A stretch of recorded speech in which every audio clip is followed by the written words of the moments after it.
Great. It's super exciting to be here and see so many of you out here today. I'm really looking forward today. For those of you who don't know me, my name is Kevin Werner. I'm the Executive Director for the National Alliance for Water Innovation based at Berkeley National Lab. And I will be emceeing this morning. So you're stuck with me all morning. I'm going to say a few words this morning. I wanted to touch on three things. First of all, some introductions and some thank yous. Secondly, and this is what we'll spend most of the time in this talk, is why regional water systems. I'll tag team this with Megan Motter, who I'll introduce her in a minute. And then the plan for today, some housekeeping things. So I wanted to start with just why are we here? What are our goals for this meeting? My goals, I have three of them.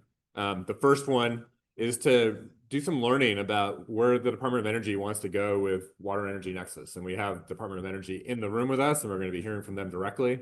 We'll also be hearing from some folks that work with them. Second thing I wanted to do is share some highlights from NAWI 1.0. And we're fortunate to have, short show of hands, how many people in here are NAWI 1.0 contributors, performers, people? About half the room. So you'll hear from some of those folks this morning to learn about what came out of the first 5 years of NAWI, or what is still coming out of the first 5 years of NAWI. And then third, there's a NAWI 2.0, looking ahead for the next 5 years. We have aspirations on partnering with the Department of Energy to advance the Water Energy Nexus work you're going to hear about. We're going to do that through three different topic areas. Megan's going to talk to those in a second, but especially our regional water systems. And that's an area that we want to prepare this entire community, both in the room and those of you that might be listening to our voices on the recording that's going to be coming from this. So that's our goals. I'm going to segue to introductions, and I want to acknowledge we have two co-sponsors for this meeting. The first is Arizona State University, and I'll invite Paul Westerhoff up to say a couple words here in a second. And then the second co-sponsor is the City of Phoenix, who's also here with us. So Paul, welcome. Great. So thanks, Kevin. So I want, my job is to kind of welcome you to Arizona State University. We're right across the street from here. So we have 195,000 learners, is what they call folks now instead of students, because they span a whole, range of ages. Our engineering here has over 33,000 students, and that's really, led to a lot of industrial growth in the Valley. So in the semiconductor area alone, there's over $200 billion of investment since 2020. Intel, but really the Taiwanese Semiconductor or TSMC corporation has new fabs. But these semiconductors aren't just the fabs. There's over 60 supply chain companies that have moved here to help support them, from chemicals to wafers. And I think when you think about semiconductors, you think about high grade purity chemicals, high grade purity silica, but water is really critical, for their growth. In fact, water is the largest chemical that they use in semiconductor manufacturing.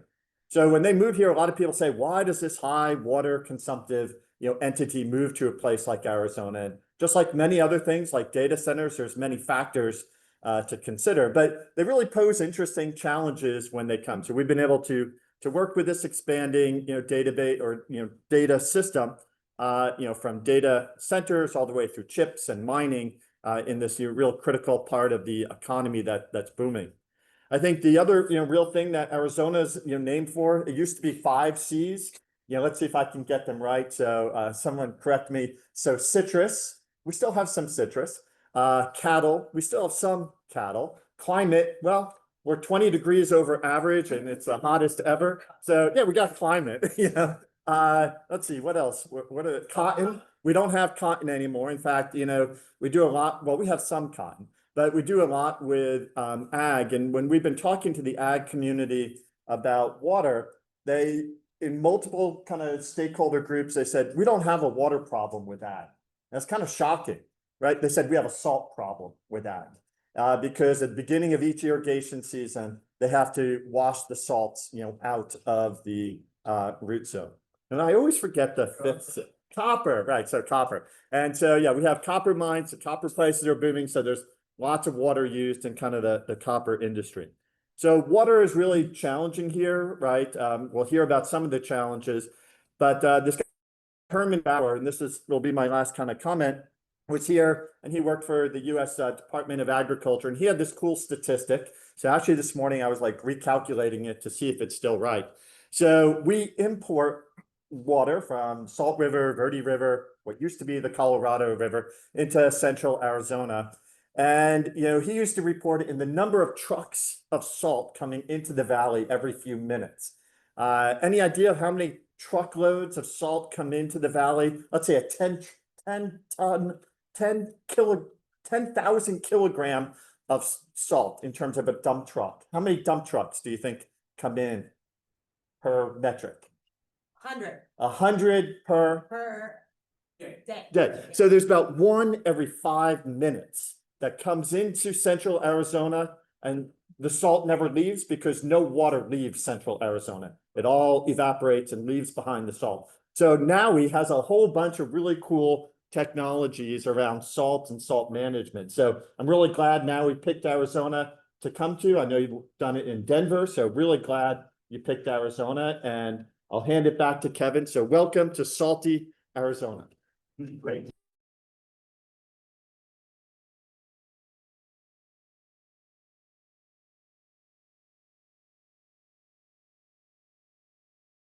I'm starting with Megan Motter, who is at Stanford. You want to wave your hand? Chris Fillet, where's Chris? Chris is at Oak Ridge National. Our topic area for treatment trains. So think digital twins, lots of experience in that realm. Our next topic area lead is Abhishek Roy. Where's Abhishek? Abhishek's not in the room, but he'll be around. Abhishek is at the National Lab of the Rockies. He has extensive expertise in membranes, and he leads our topic area for devices. Our third and final topic area for NAWI 2.0 is our regional water systems. Mike Rinker, who's back there with Pacific Northwest National Lab, he's our acting topic area lead. Andy Jones is our sort of permanent topic area lead, and he's away on a one-year sabbatical to state of California. So with that, I'm going to invite Megan up here to give some context on where we've been with NAWI in the past and a little bit where we're going. Wonderful. So thank you so much for coming today. Before I jump in, I don't want to forget to mention that we are so grateful that you're here today. Your time is so valuable. And part of our role as a DOE hub is to collect cost share dollars to match the dollars that we spend on research. So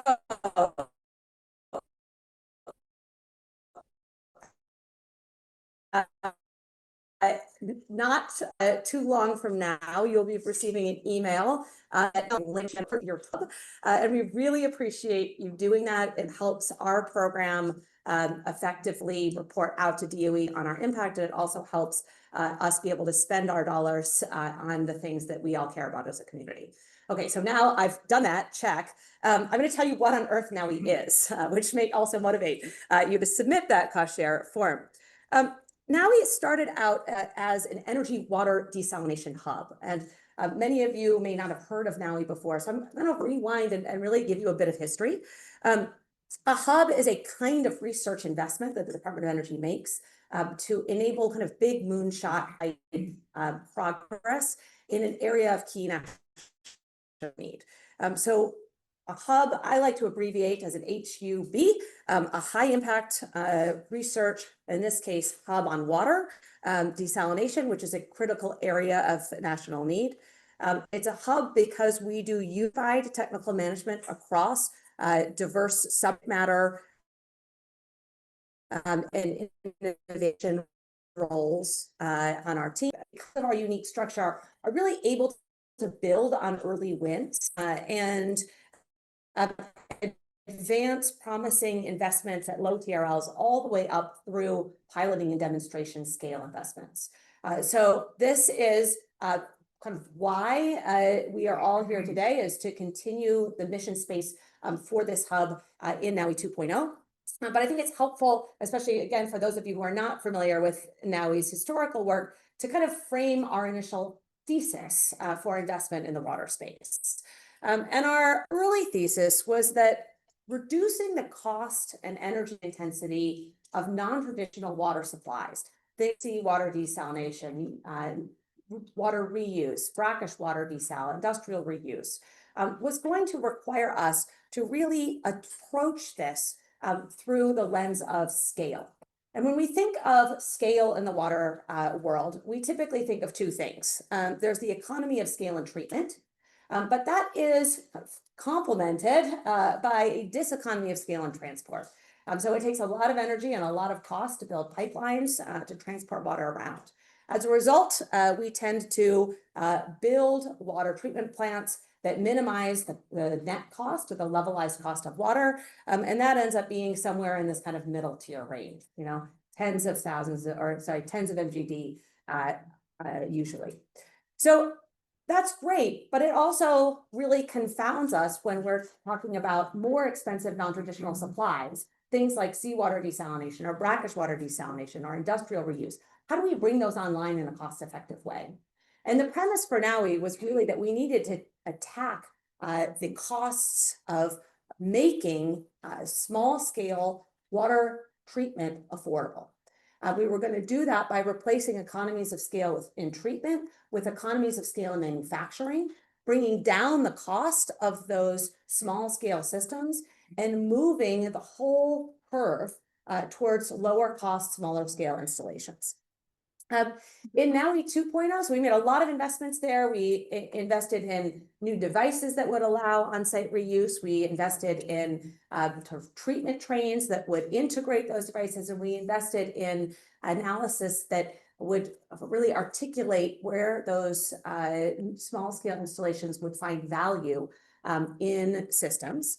But we really saw a need in NAWI 2.0 to go deeper on that question of where, when, and how these small-scale treatment systems would be most cost-effectively deployed, where they deliver value, and also how small-scale systems interact and complement large-scale systems, right? Because we're not proposing a wholesale replacement.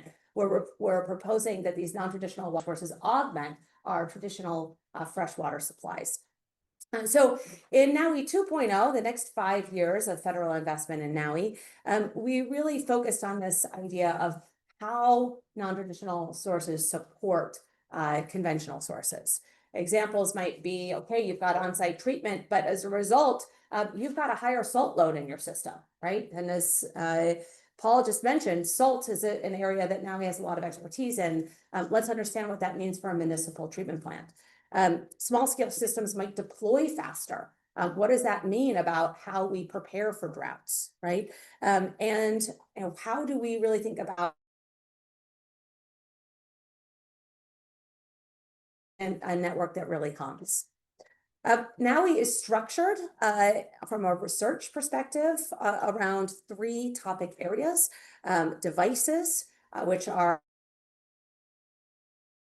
scale, treatment trains, which stitches those devices together into a packaged system that can actually be operated, and then regional water systems, which is probing questions again around when would you want to deploy these systems? Where should they be deployed? How do you operate them, right? We've specifically focused in NAWI 2.0 on 3 source waters. So one of those is in industrial reuse or industrial wastewater. The second is in brackish water desalination. And the third is in small scale direct potable reuse systems. We are continuing as well to really deeply invest in technology development within the context of specific regions. And so one of the big calls in this next phase of NAWI is to have regional demonstration sites where we're really focused on pulling in those technologies, showing that they work in context, and identifying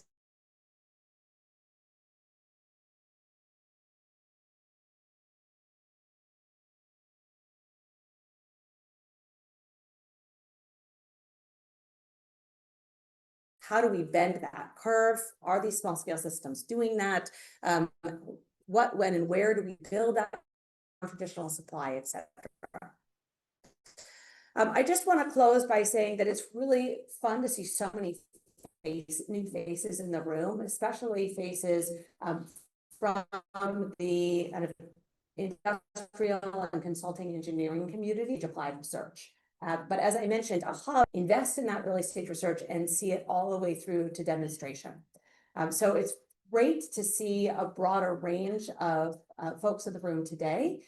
We are going to need your skills and expertise to help us translate some of these early stage ideas that we've had, these successful pilots that we've run, and really understand what it means to get them into practice in your region. So thank you so much for joining us. And with that, I think I'm going to turn it over back over to Kevin. I'm going to skip these for the sake of time. Brilliant. Thanks, Megan.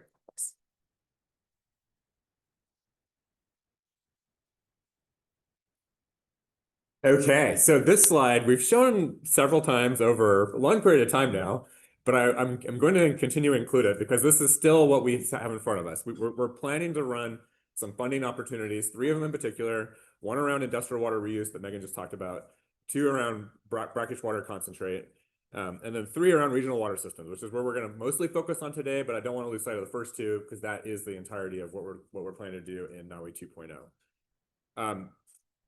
So what are our thoughts when we think about regional water systems? These are our thoughts from the team, from myself. I'm just going to go through these sort of one by one. First and foremost, Department of Energy has an agenda around water energy nexus, around regional water systems. You're going to hear from the Hydropower and Hydrokinetics team here in a second. But I also wanted to acknowledge the Industrial Trade Office, that there are folks in the room here from that office as well. Those are the 2 offices that fund NAWI. They both have interest in this, and we're here first and foremost to support those interests in the agenda that you're going to hear about from the department. Second, as I talked about at the beginning, as Megan just talked about in more detail, we have a R&D portfolio that came out of our first 5 years, and we're seeking to apply that. We frankly want to see if those technologies applied in the real world to maximum effect. So that we can increase water resilience in the world. That's why I think all of us are here in this room. Third, and it's related to the second bullet, but how do we deliver the tools and frameworks that are needed, both that came from NAWI and from other places, to do that, adaptive water management to increase that water resiliency. Fourth is around communities of practice. When we talk about water, we talk about energy. There's 2 sort of big scale separate communities of practice that have been out there for many, many years. There's some overlap between those communities. We seek to see greater overlap, and we seek to leverage the communities that are already out there and build communities as we need to see them in the future. This last point is the one I wanted to camp out on the longest, and that is to say, I think it's beautiful, as Megan said, there's a number of diverse perspectives and sets of experience in this room and beyond. We want to leverage that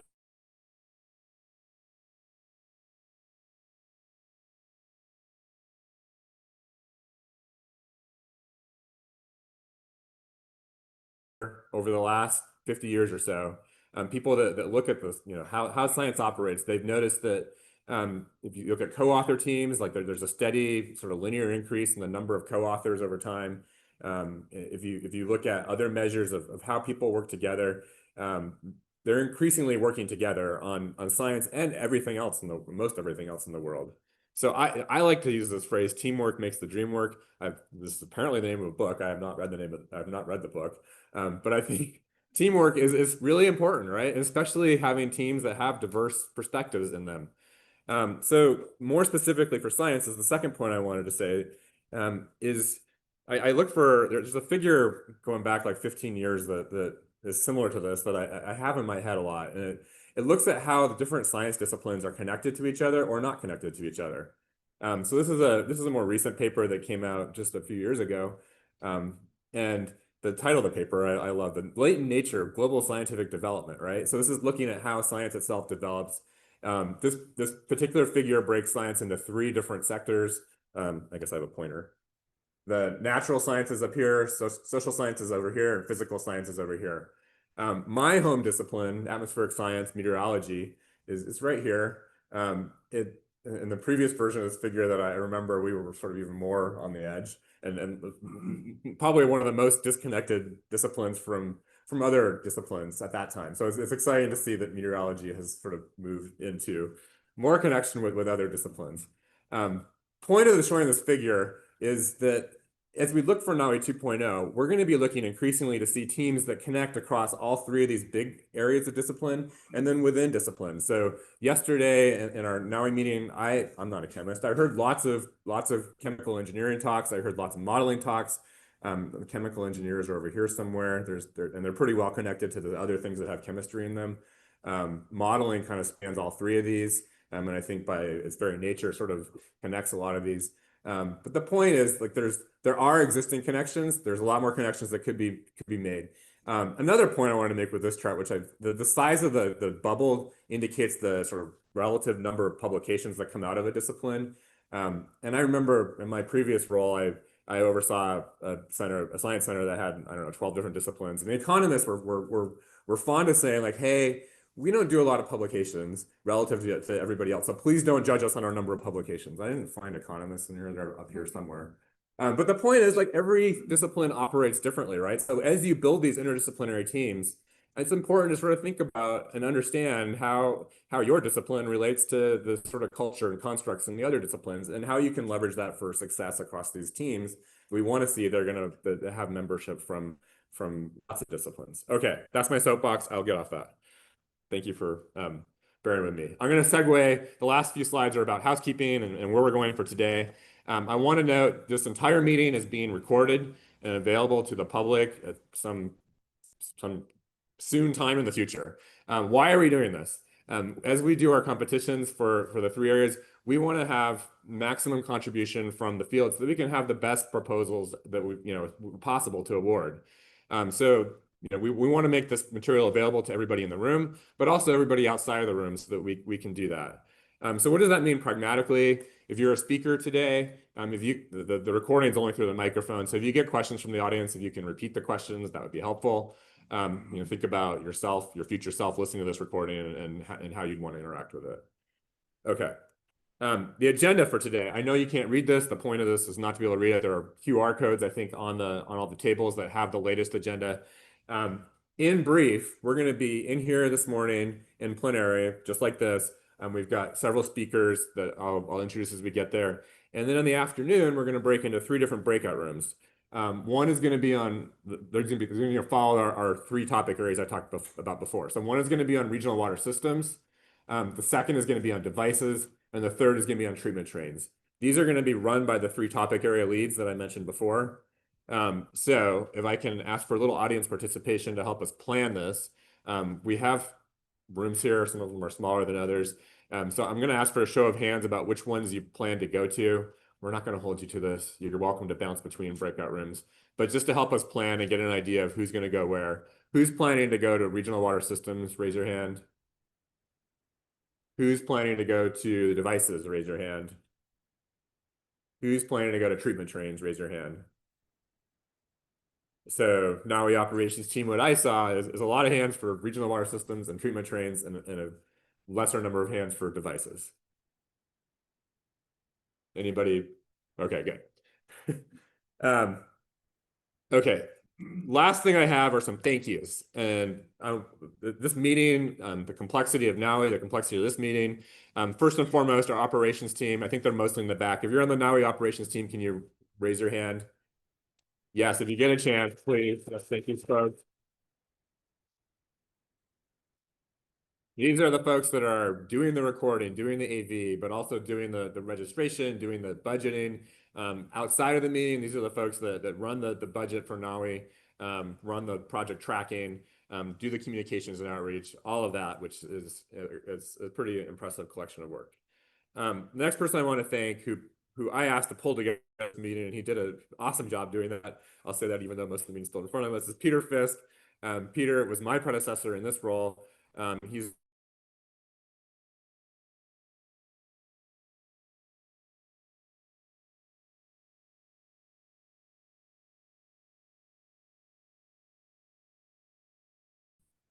next up, we have an impressive array of speakers.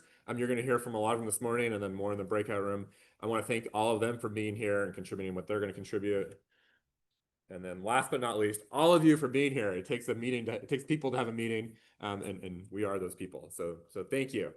And thank you for the people listening online. I think that's all I have by way of opening. You cover the cost share.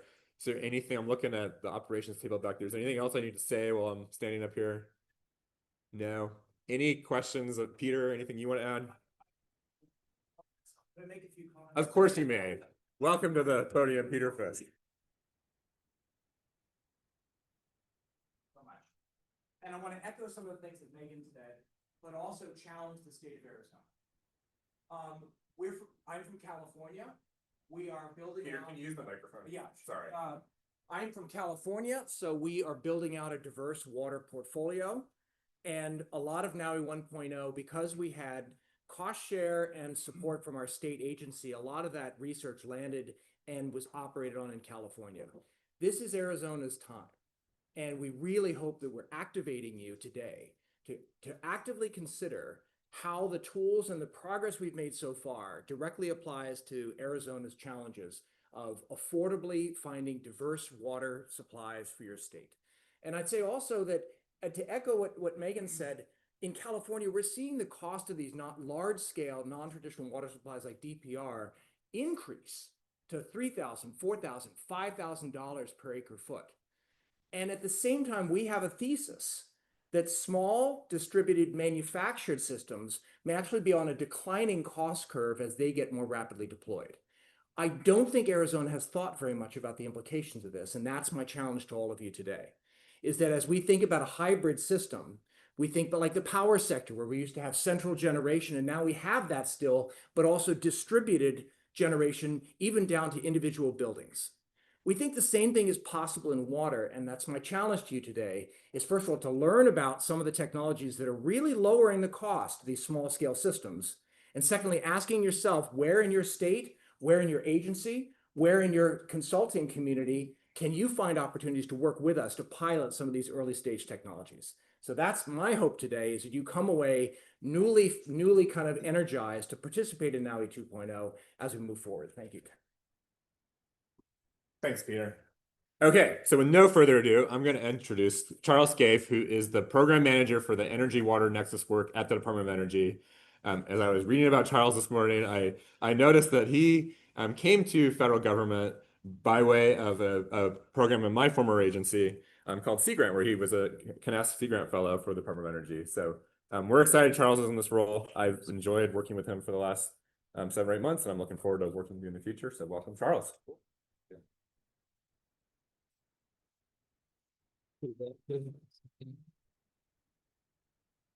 Peter is a hard act to follow. I feel very empowered by that, Peter.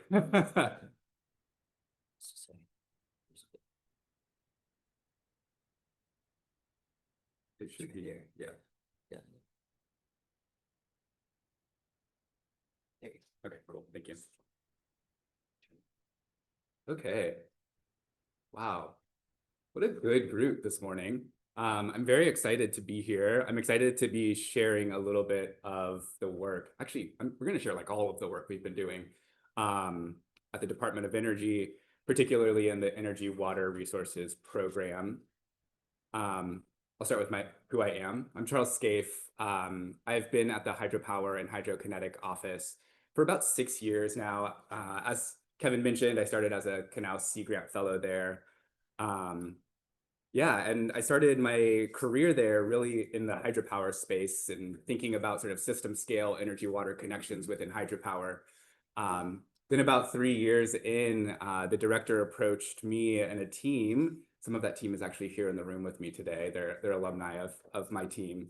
On trying to set up a new program area that's focused on issues broader than the technology space of hydropower, and that's thinking at a system scale about energy water nexus issues and how we can start to tackle those issues as an office. And so what you're going to see today is basically a reflection of, I would say, the conversations that we've had with many of you in this room. So thank you for participating, getting on Zoom calls to answer our questions.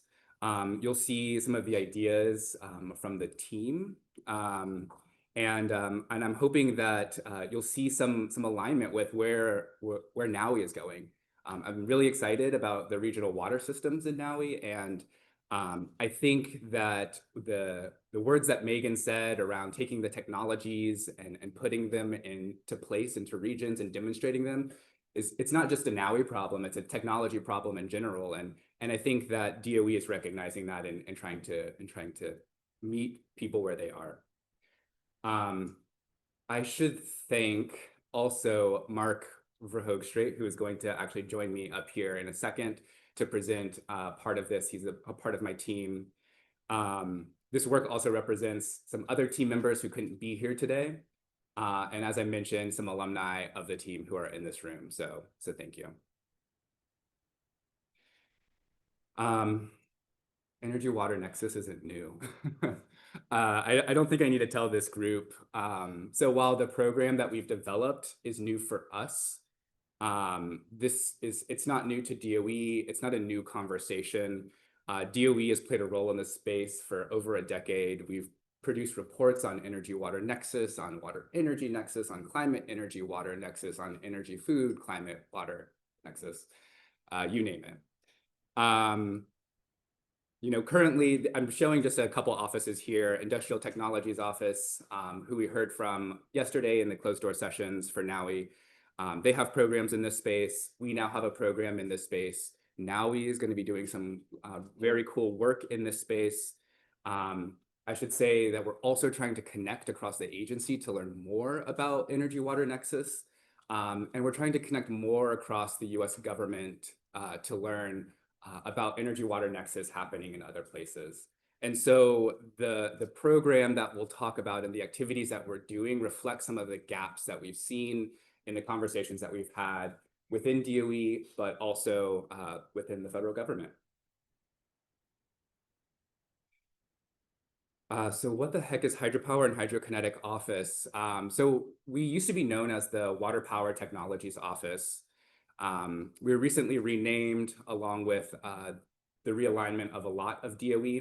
I actually don't have an org chart today, so apologies for that. I know how much everyone enjoys an org chart. But we're broken into two programs now. So the hydropower program, I mentioned this a second ago, it's focused on things like pump storage hydropower, modernizing the existing fleet, low impact projects. We also have a marine energy program. It's focused on harnessing energy from tides, waves, currents, rivers, you name it. And then there's us floating off on the right there, energy water resources. You know, one of the things that we're trying to think about, going back to our old name of Water Power Technologies, is where can we bring in the water story? Where can we bring in the power story? And start to think about opportunities that exist outside of these two technology spaces. I think that the Energy Water Resources program is really well aligned to the priorities of this administration. It is also well aligned to any administration, I would argue. We all need energy and we all need water, right? So we're really hoping that this program can help strengthen national priorities around security, but also around things like economic growth and energy independence. And we're trying to do that through ways that are not new to NAWI, right? So by advancing efficient technologies, by catalyzing and deploying across sectors. I won't read through this whole slide, but you know, this slide is just talking about these systems being interdependent, and that interdependency can be a weakness, but it can also be a strength if we approach it in an integrated fashion. So in developing this program, we've talked to many people. We've talked to the national labs, we've talked to industry and utilities, and we tried to synthesize the challenges that we heard over the last few years of building out this program. And the things that we heard were that, one, there's an uncertain security of energy and water resources, plain and simple. We have energy issues and we have water issues, and they're not going away anytime soon. I don't think we have to look very far to witness that. Another thing that we heard a lot was that enhancing reliability of these two systems required coordination. So you're not going to be able to have reliability if you can't bring people to the table And if you can't bring those people to the table to talk, and I think that highlights kind of why we're here today, right? To bring people to the table.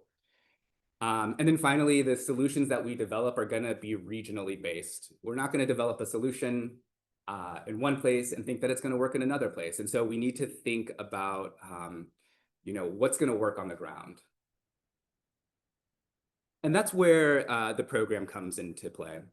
So we've thought about the main thrusts of the program and really settled on two areas. Again, I'm going to point out a lot of reflections with NAWI here. We really want to think about the energy water systems R&D. What's the integrated research that we could be doing? And then finally, how can we put that research into regions? How do we start to deploy it? How do we start to demonstrate it with partners on the ground? And that's through those regional pilots.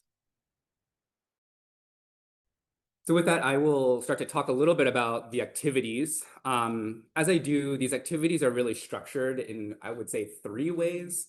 And it's sort of working from top to bottom here. The first 2 really around scoping the challenges. There's a lot of challenges when you think about integrated energy water, but there's a lot of opportunities. And how do we get a good sample of what some of those challenges and opportunities are?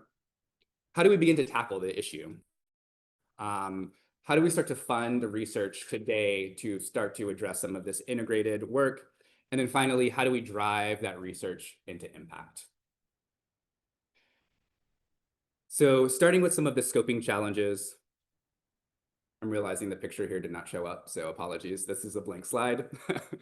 I want to talk about a National Academy study just briefly. You're going to hear about it in a second.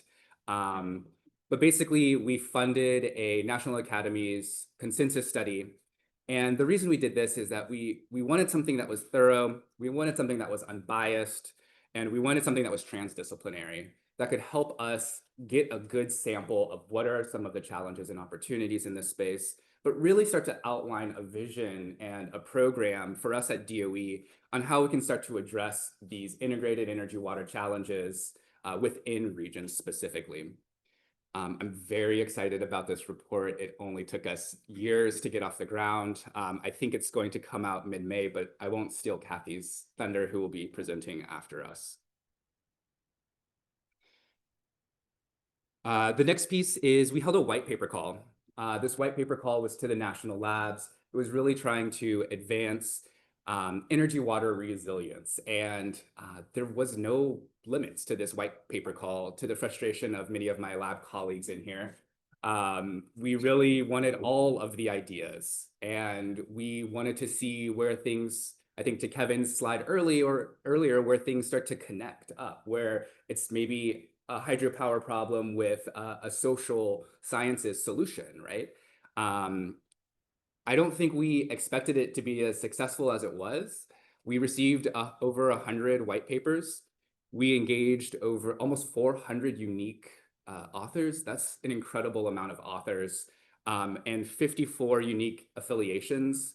So that means the labs were not just submitting papers to us, but they were partnering with industry, with academia to get some of these challenges and opportunities. We've done, I should actually say, all of those white papers are published. So you can go online and you can see them, you can search them, you can run your own analysis on them. The logo here in the top right is a link, so you can just click on that and it'll take you to the website. This word clouds are not good for showing quantitative data, but this is to give you a sense relatively of what we got back. It's not surprising that as the hydropower and hydrokinetic office, hydropower was front and center, but there's some things in here that we were expecting, and there's some things in here that we weren't expecting. There's some things in here that I think resonate really well with NAWI and with regional water systems, in particular water treatment, water infrastructure, even water supply. We can even start thinking about data centers and AI. I know that's a hot topic as well. We have also embarked on picking out about 6 to 7 of these major areas and conducted an analysis on those 6 to 7 areas where we identified focal areas, we identified challenges within that field and opportunities, success measures, and even key stakeholders. I think for the sake of time, because I'm going a lot slower than I thought I was going to, I'm going to skip over our analysis for the water treatment, but I'm going to throw it up here. It's a lot to look at. And just say that for water treatment specifically, and through the analysis that we did on these 111 plus white papers, we've learned a lot. We've learned a lot from the challenges with aging systems and compounding risks to thinking about opportunities in integration and modernization. We've also learned a lot about key stakeholders. I think those key stakeholders are reflected here in this room. But again, for the sake of time, I'm not going to dive into this. It will be available. This is being recorded, so please feel free to look back. Our email address will be at the end of this presentation. But for now, I'll hand it over to Marc Verhougstraete, who is my colleague, and he's going to present on how we're tackling some of these challenges and opportunities. Marc? Thanks. Yep.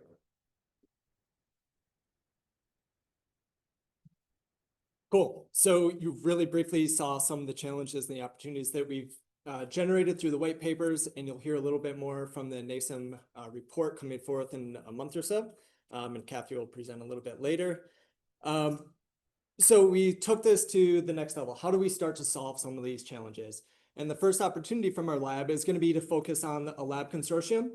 So we released last Monday a $20 million call to the national labs to form a consortium to address regional energy water challenges.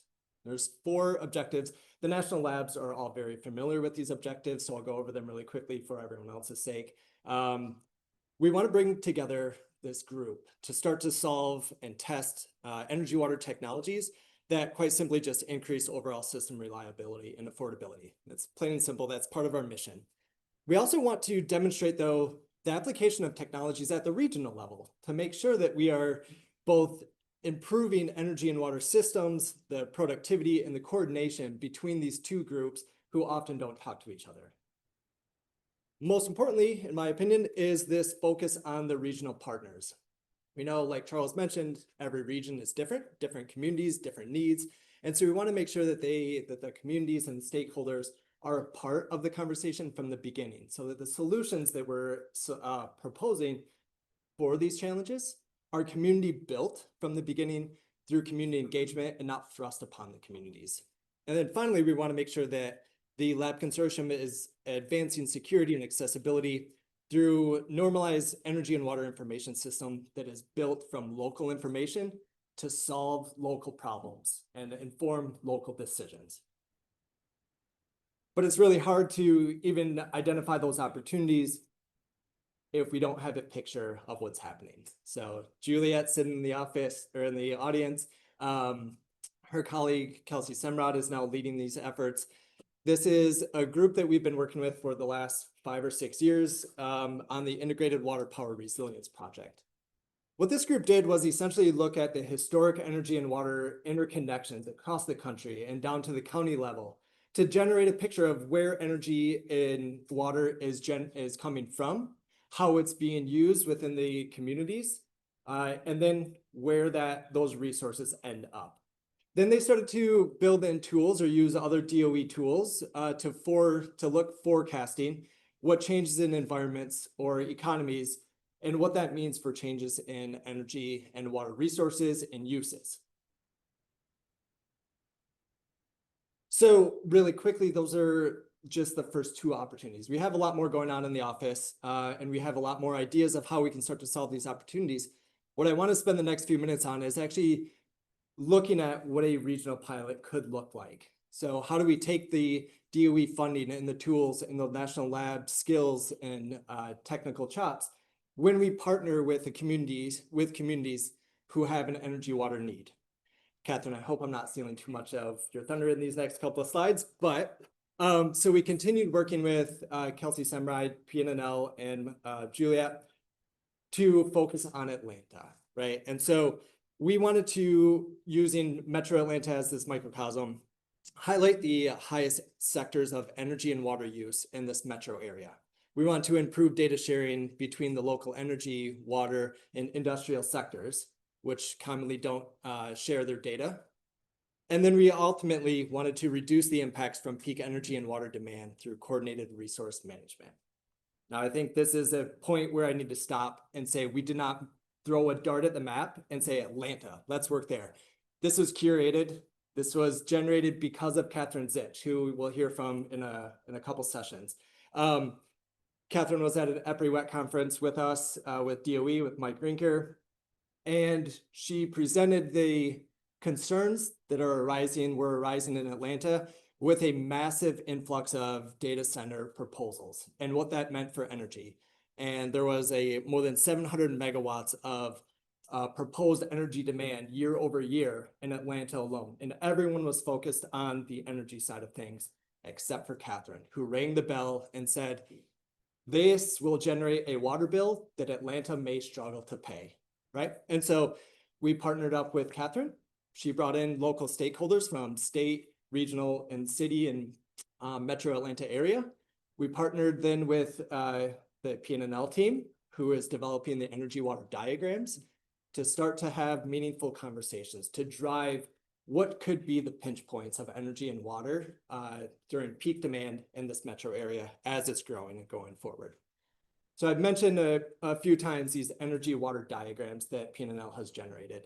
They're sand key diagrams. If you're not familiar with the sand key diagram, this is a very crude example of them. Energy, electricity, and water sources on the left, where you can think of that as oil, gas, coal, solar, water could be groundwater, surface water, whatever, reuse water as well, right? Those resources, where they go within the sector. So do they go to utilities, energy or water utilities? Do they go straight back to the environment? And then we look at where those resources ultimately end up: discharge, use, reuse. And so I put this up here to help you understand this.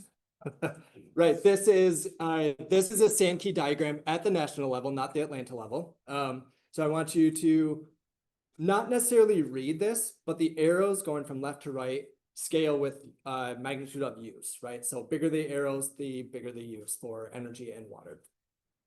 What this ultimately helps us understand is now we see where are the major resources for energy and water, where do they cross over? And I can tell you, as we downscale this, it does not get clear. It only gets more complicated. The lines in the Atlanta would fill this up, and it looks almost like a solid page of color. And this is because now we have local data to inform us where the energy, where the water is coming from, where it's going, how it's being used at the sector, at the different sectors. So it's really impressive. What this helped us do is to establish community engagement from the beginning, to partner with national labs and their technology, with DOE tools and funding, to establish NDAs between us all, build trust, build coalitions in order to start to solve these problems. So this is just one example of what a regional pilot could look like when you finally pull together DOE, national labs, and community engagement. We can start to have an image that for resource management from beginning to end. We can have those conversations with utilities, with community planners, with technology developers, and with the industrial sector. We finally have one figure that can help everyone understand where the problems are, where the pinch points will be, and ultimately then have those conversations lead towards how do we minimize the peak demands so that nobody loses service when it's 115 degrees in Tucson and data centers are popping up and and we have limited groundwater and we're cut off from the Colorado River. If we have this as planning mechanisms in place, and we've already thinking about that, now we have a plan and hopefully nobody loses electricity or water moving forward. And so I want to take this back from EWR back to where we are currently at NAWI, because Charles presented our challenges. We've got some opportunities to solve these challenges and where energy water fits in with NAWI. And so we're focused on regional pilots. But as the EWR program, we're focused on energy and water.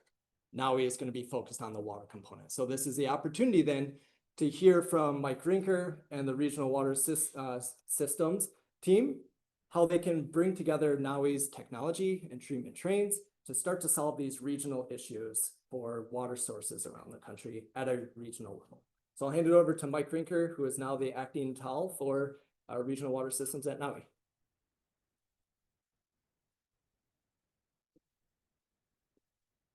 Thanks, Mark, and thanks, Charles. You guys really kind of set this thing up really well for me and made it quite easy in terms of where we're heading with regional water systems in general and how that ties back to the overall energy water resources program area that Charles and his team leads.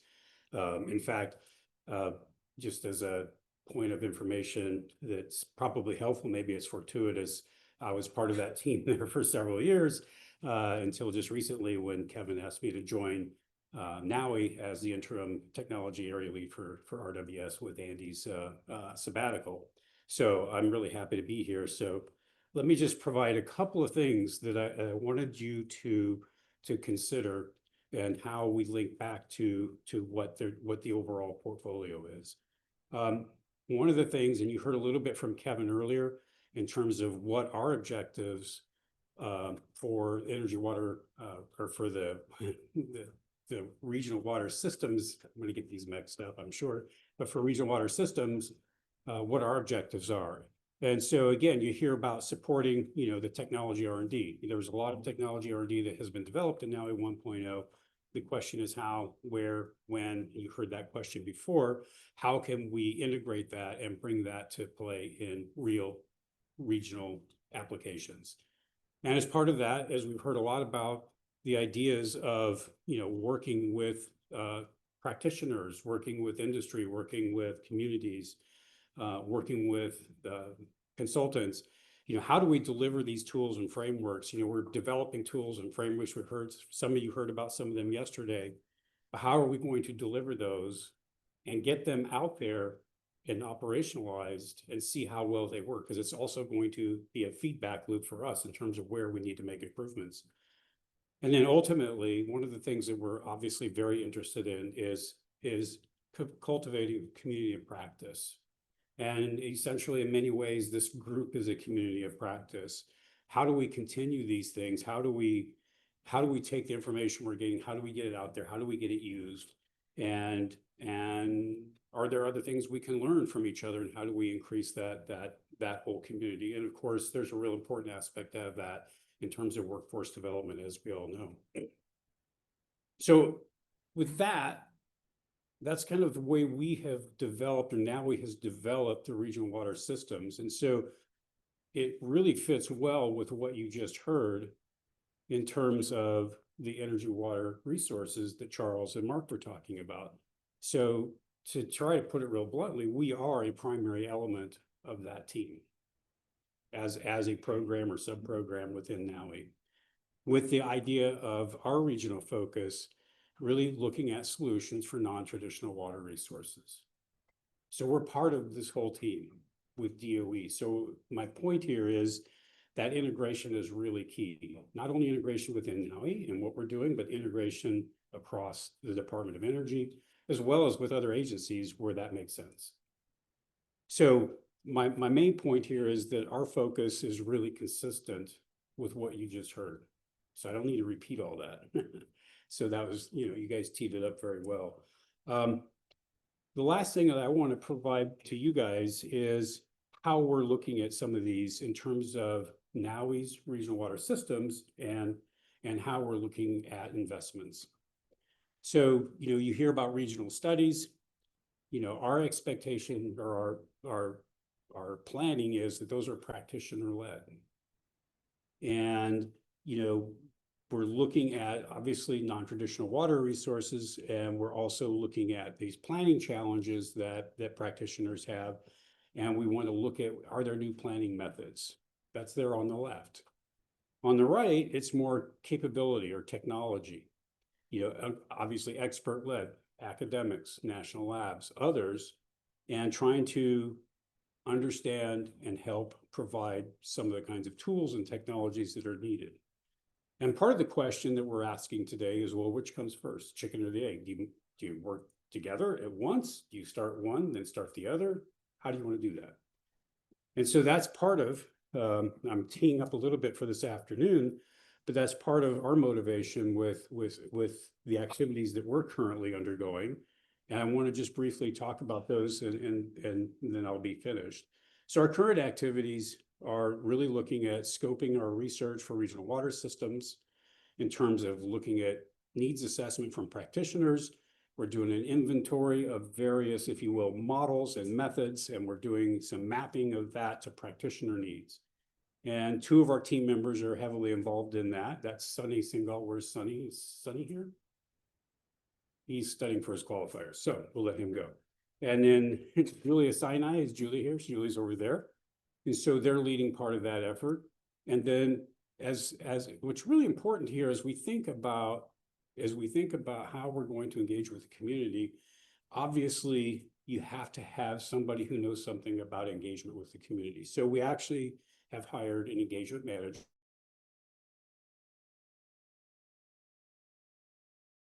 He's working with both Julie and Sunny. We're now performing interviews. In fact, we had 2 interviews yesterday with a couple of folks, and we're going to continue those. And my point here is, through workshops, through interviews, through surveys, we're going to find out a lot more information. And I guess I would encourage anybody who's really interested in this to grab one of us, either Julia, myself, Sunny, or Yishan, and we will talk to you more about how you can be engaged either in the interview process or just engaged in general, because that's what we're all about. So I'm going to leave it at there, and thank you very much. But I think the point here is that, with what the Department of Energy is doing at large in this area, as well as what we're doing in NAWI, I think we're in a really good integrated position, which I think is really important for moving forward. So thank you.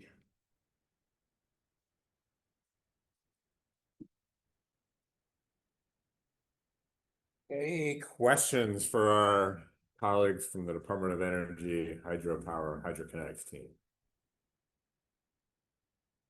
They'll be around all day. So, there's one question. Chris, please. I think this relates to what you presented on. You spoke about data share, connectivity. So curious, do you have any insight if the technological barriers or regulatory barriers which should be addressed first?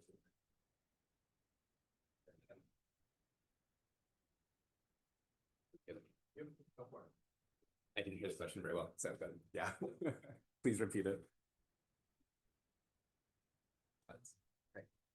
So the question was from Chris, and it was regarding what barriers did we identify during the Atlanta work for harmonizing the local data and the barriers also around policies, right? So I think Catherine can talk about this more at her talk. Juliet could also talk more specifics on this. There's obviously the issues of timing of the data. So when the data is collected and at the scale of the collection, how to harmonize those. There was a lot of issues, and there was some issues getting the data just from the individual groups who had it, and making sure the NDAs were in place, that we were bringing the data down to a level that wasn't going to call out a specific sector or a specific company or industry, right? And so making sure that the data was showing the bigger picture and not pointing the finger. And that was my big takeaway from this. I don't know, Juliet, if you... I think I will speak to it. Yeah, I think Catherine has more to say. She will. Thank you. Yes. Thanks, Mark. Okay, well, I am very excited to introduce a keynote speaker, Kathy Jacobs from the University of Arizona. She's been an important presence in my career, and I'm gonna try to do it justice with a little bit of an introduction here. I think I first met Kathy back in 2005, circa. I was a young whippersnapper forecaster in the National Weather Service, forecasting stream flow and looking for connections with the University of Arizona. And Kathy was, I think, just starting up the Arizona Water Institute around that time. And I think I came down here, and I think we met somewhere down here, if I remember right. And I was really impressed that she was navigating the politics of the campus and bringing together people from different disciplines and focusing people on application. I think those were sort of like the two sort of themes that I saw throughout my last couple decades of interaction with Kathy. So worked with her when I was in NOAA and doing the forecasting thing, and then fast forward a bunch of years. I go back to DC. I was part of a rebuilding task force for Hurricane Sandy with the Obama administration, and I find Kathy back there, and she's also back there leading the third national climate assessment, and she'd been there and was successfully navigating the politics in the federal government and the White House and the science agencies, and again sort of learned a lot from watching her do that kind of operation. And then she eventually found her way back to Arizona and has been doing a lot over the last decade and a half down here, again with water, but also more broadly with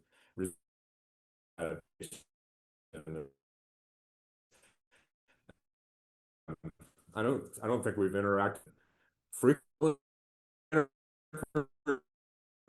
the interactions we've had have been deeply meaningful for me, and I'm really excited. And you've already heard sort of a happening that is going to be coming out. I'm excited to see that all about to be our speaker. So happy. Welcome.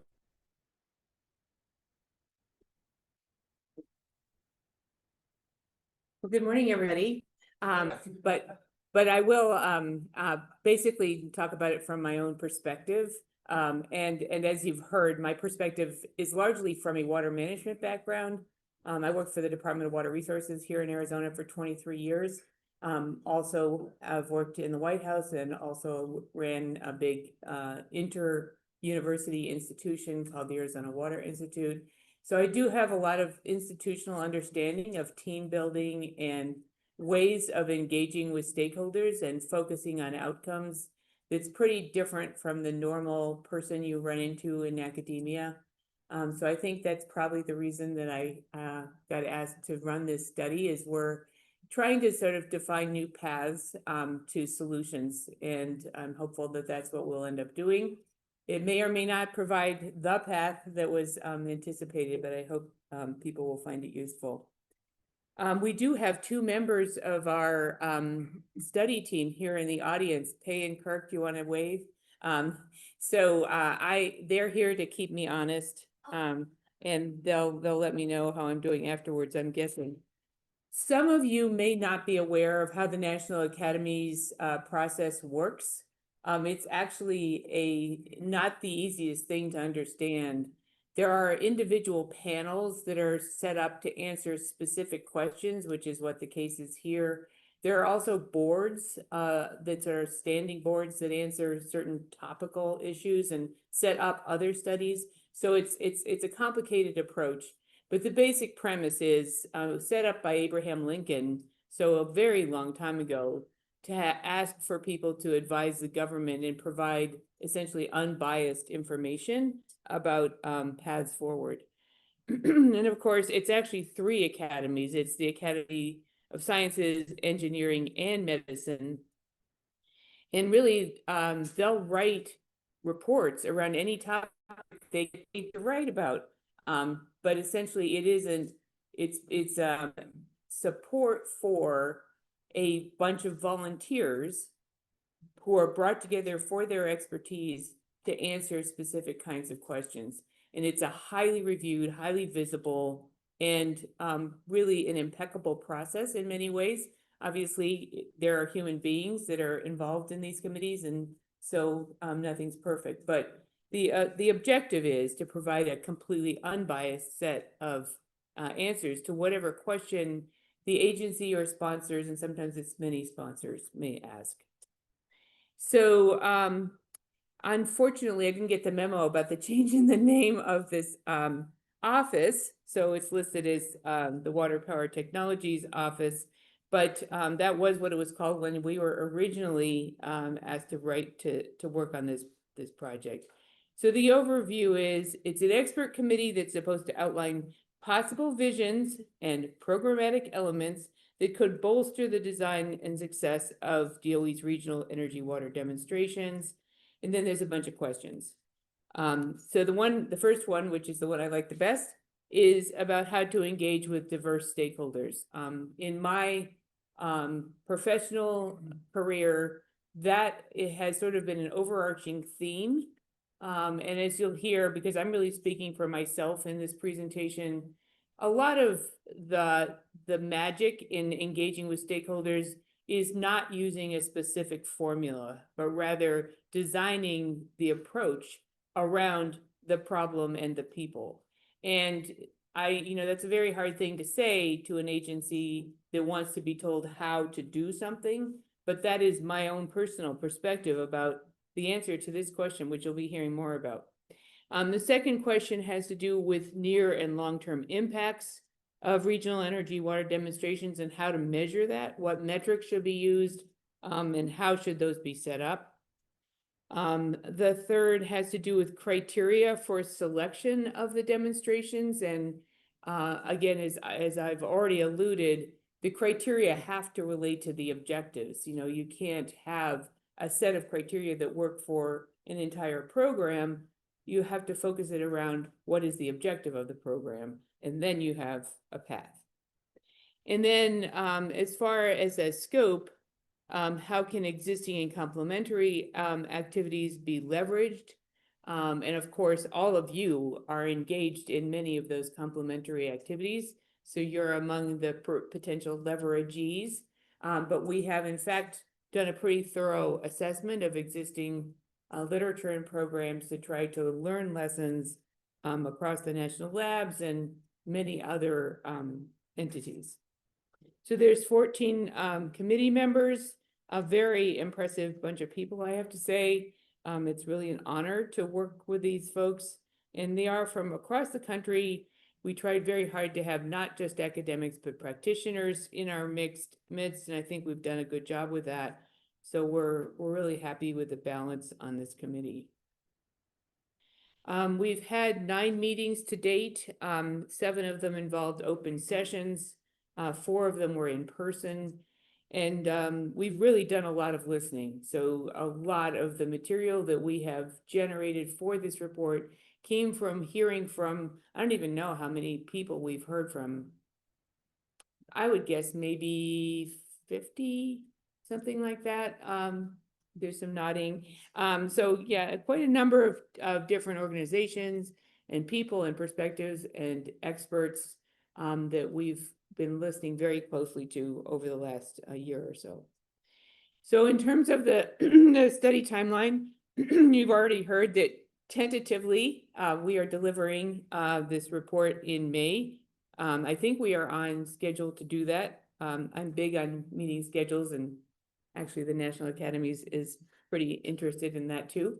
I do think we'll be able to do that, and we're in the process at the moment of finalizing after the second round of review. We are expecting something like May. There will be a report release, an initial release. So it's been mentioned, the Department of Energy has worked a lot in the energy water space, as have many other agencies. There are other really excellent reports. This one is one of them, in my opinion, the Challenges and Opportunities report about the water energy nexus. But here's sort of a framework of my own perspectives on this area, again, because I'm not allowed to say what's actually in the report. So you're kind of hearing from me, not really from the report. But first of all, defining the water energy nexus is a challenge. I mean, a lot of people think it's really about where a water utility intersects with an energy utility. And I guess my perspective is, with the way things are interconnected today in so many physical and virtual ways, we're probably past that and need to think about it a little more broadly. There's, as all of you know, because you study this, there's a lot of complexity associated with this whole enterprise, and it's a lot of regional differences in that complexity. And so it's very hard to make synthetic comments that are true everywhere. Like you say something because you know it's true, and then somebody from some other part of the country tells you, oh no, that's not true. And so really understanding how dramatic these differences are is a critical component to a successful program. And again, we are in the middle, you already heard this, of a massive shift in both the way energy is produced and the way energy is used. And we couldn't have a more illustrative example than seeing how different the federal agencies' directives are now than they were just 2 years ago. And so there's just a lot going on with in the renewable energy space and in the hydropower space and in the fuel space. And all of these things are putting pressure on these systems and really making it hard to have sort of a simple and obvious solution. The economic, social, and political context in regions is affecting these shifts, so it matters a lot, you know, what the leadership is saying and what the electorate is saying in specific parts of the country about which kinds of solutions they're really interested in. And so that's something that needs to be taken into account. And possibly most important, extreme events are causing cascading effects and many surprises. And of course, even people who are experts in the energy water system have been very surprised by how dramatic some of our sort of breakdowns have been, whether it's, you know, in Texas during ice storms or it's in other parts of the country. The linkages between these systems become much more visible when there are extreme events, and obviously more extreme events are happening and they're more intense. So we really need to be much more proactive about understanding where our potential points of failure are and working on those issues. You've already seen a Sankey diagram. I do find this a little mind-boggling. I thought it would be interesting to know what AI thought the energy nexus was. And the AI approach to this is the simpler version, which is the inseparable interdependent relationship where water consumption requires significant energy and energy requires water. So yes, that's true. But this is way oversimplified from my perspective, and I'm guessing from yours.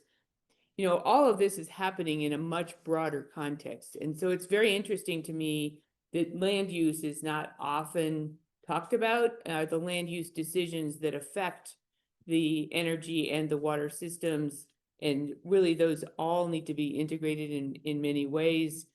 And of course, climate is, whether we like it or not, the climate is actually driving the energy system.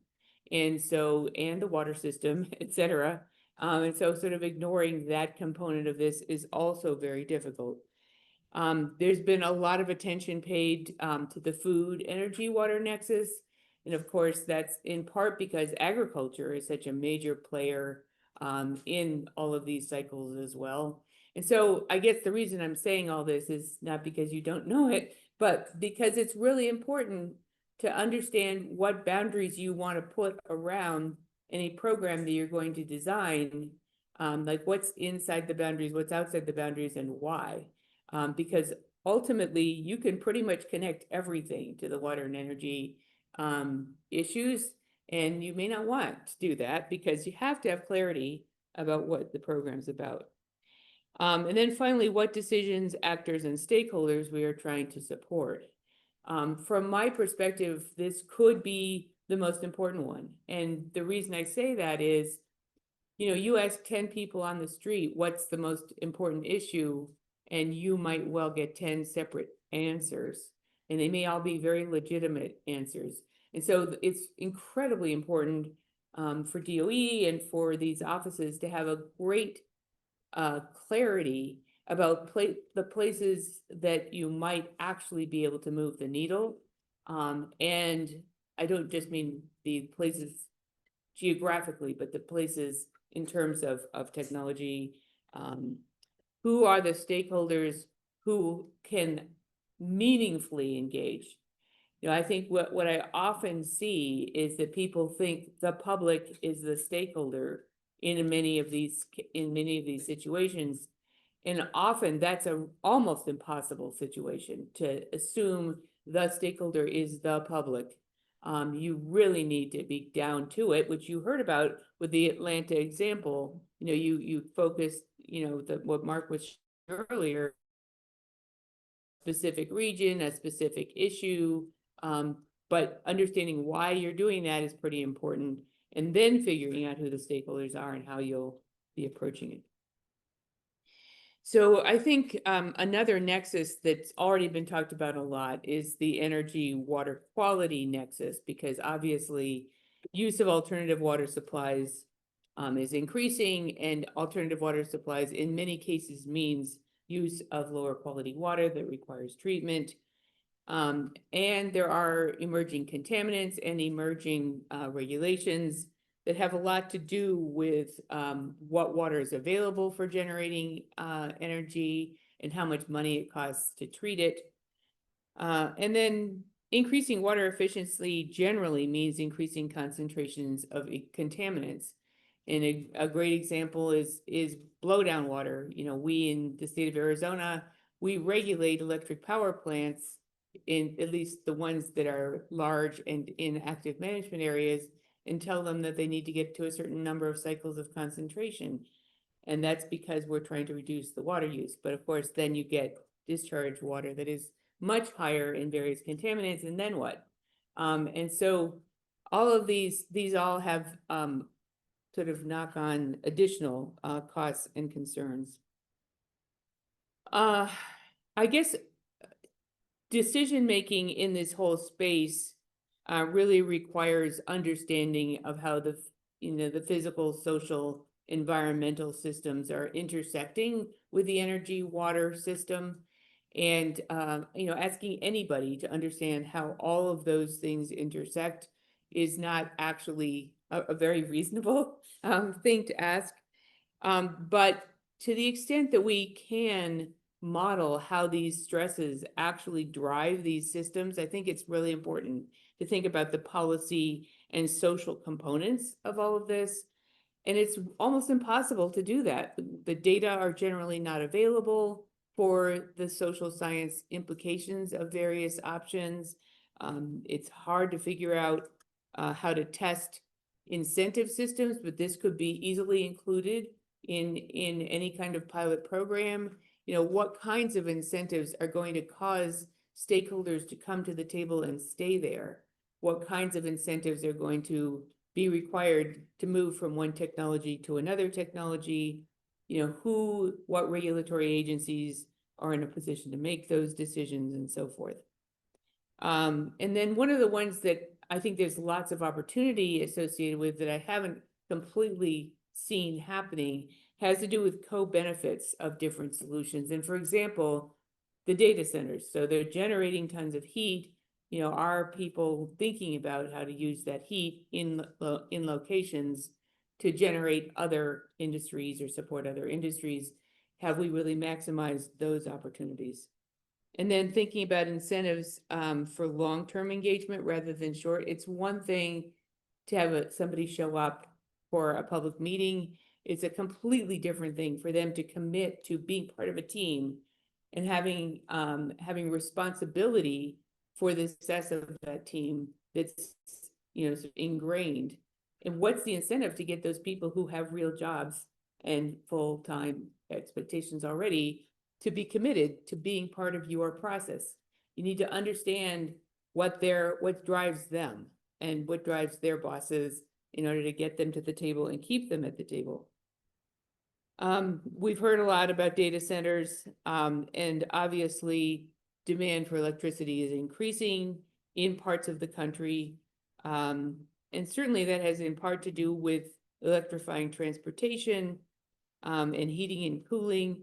But of course, that has peak demand implications that are different from the way what we're experiencing today. Other trends that I think are appropriate to take a look at is what's happening as a result of reducing once through cooling. Obviously, there's water quality implications associated with that, but total water use for cooling has actually reduced in some parts of the country. Thermal and hydroelectric power generation are increasingly constrained, as all of you know, by local water availability and quality. So again, we need to figure out more about the energy storage components of that. High and low temperature extremes are increasing pressure on water and energy systems. This is back to the whole idea of cascading, the potential for cascading failure, and also really big changes in peak demand shifts. And then produced water volumes are increasing and disposal sites are decreasing in some places. You know, how are we going to make that into an asset instead of being a problem? So back to the issue of trying to have real clarity about objectives when designing programs. I think, you know, this needs to be a relatively top-down conversation in the sense that I think DOE really has to be bought in to whatever it is you're trying to accomplish. If it's optimizing freshwater use efficiency across the board or in specific applications, if it's testing co-benefits applications and approaches, if it's trying to figure out where